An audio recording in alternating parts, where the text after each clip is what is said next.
This is going to be a video about a couple weeks later with our Greenworks. This is sometime last summer, actually. Basically, after using the 60-volt Greenworks push self-propelled mower for a while, but I haven't learned everything. So, just real quick into that, I'm going to go through this whole video so you can see that, and then at the end of this video, I'm going to give you some of my later, more recent feedback.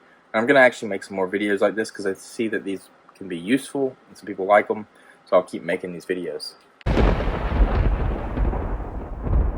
Okay, so we just got done mowing the entire yard. We're on about a quarter acre, a little less.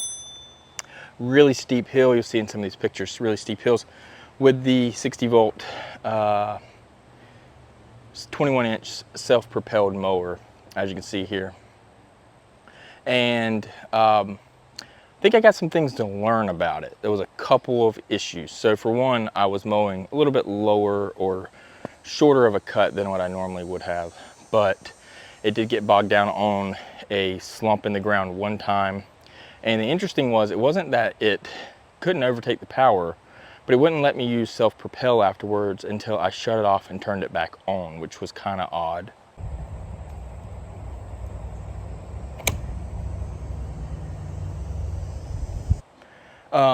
The next thing that happened I noticed was I started with just one battery in, and I didn't like that when it got down to the low end, because I put a new battery in, or the second battery in that it's supposed to have in it, and it started running off of that, which left still like a quarter of a battery in the first one.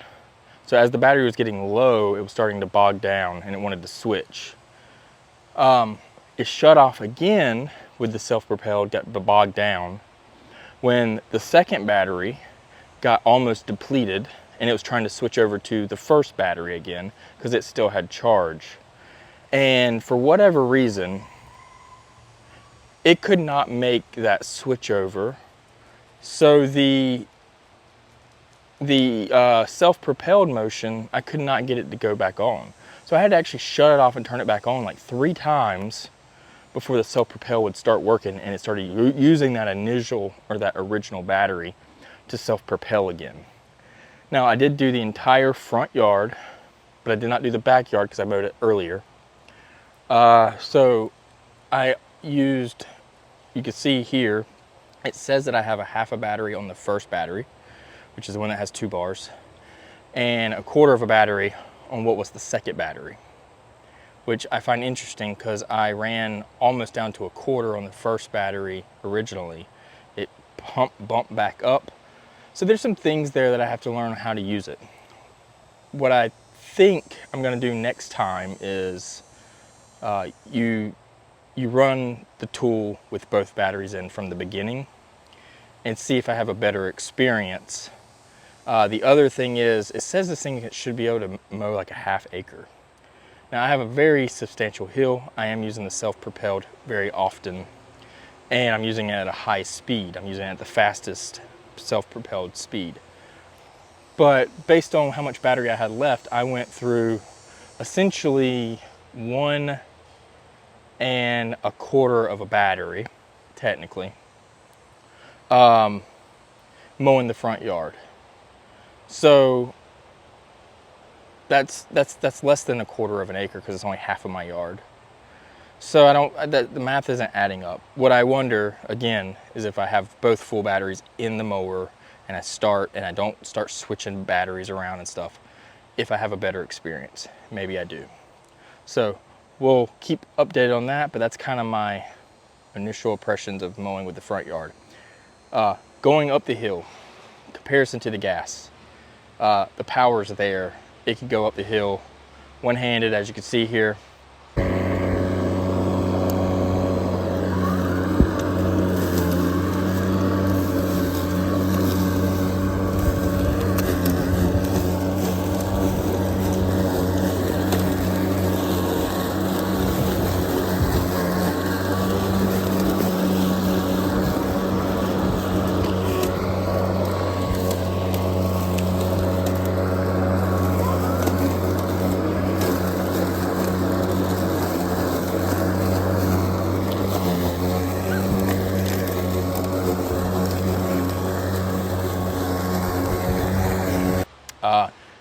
You don't need self-propelled going down the hill because the mower is actually a little bit lighter than the gas one was. So it's actually easier to push down the hill with no self-propelled. But then going up, it is actually, it works just as good, if not a little bit better than the gas mower self-propelled.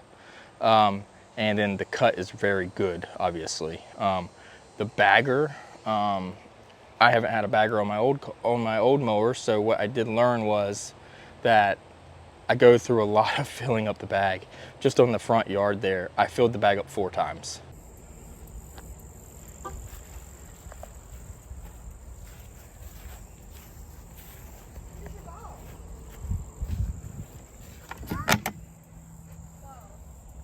So that's starting and stopping. So mowing the front yard took me longer than it did with my gas one because I didn't have a bag on my gas one. So I had to stop, run across the street, dump the bag out. So we're gonna have to figure out some efficiencies there as well. But I'm learning, first time mowing really the front yard, which is the main yard, and we'll see how it goes. Yeah. All right, just so for some context, I've been using the mower now. I'm on year 2. That was the video from actually a bit later on. We're at the beginning of the summer this year, and I've been using this at our new house, which has a lot more yardage. And I found out a couple of things. Okay, so with this mower, you want to make sure that you have both batteries in there and they're fully charged when you start your charging.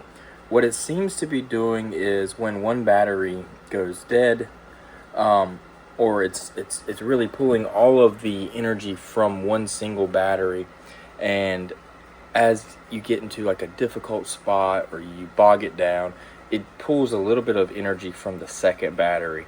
So it gets through everything. It doesn't have any issues. It never shuts down. It never stops working. It's a beast.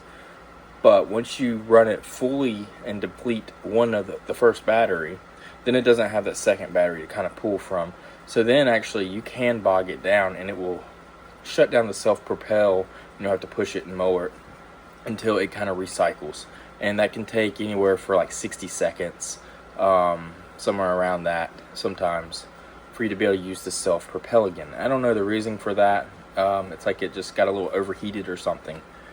I have a 3/8 of an acre now, and I can do the whole yard, no problem.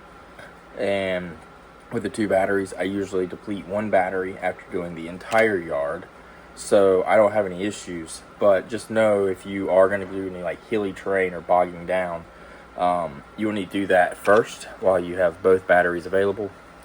But overall, this mower has been really great. I do want to make another follow-up video to this, and since this one's going to be kind of long, but I just wanted to kind of throw out my little further detailed from this video, since this video was actually supposed to come out a long time ago and it didn't.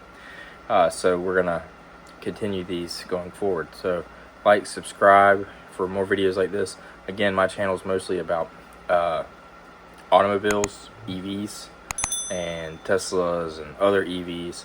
So this is something a little bit different, but because I do enjoy these products, I'm gonna make some videos on a lot of them because I've owned a lot of them for many years. So see you guys on the next one. Bye.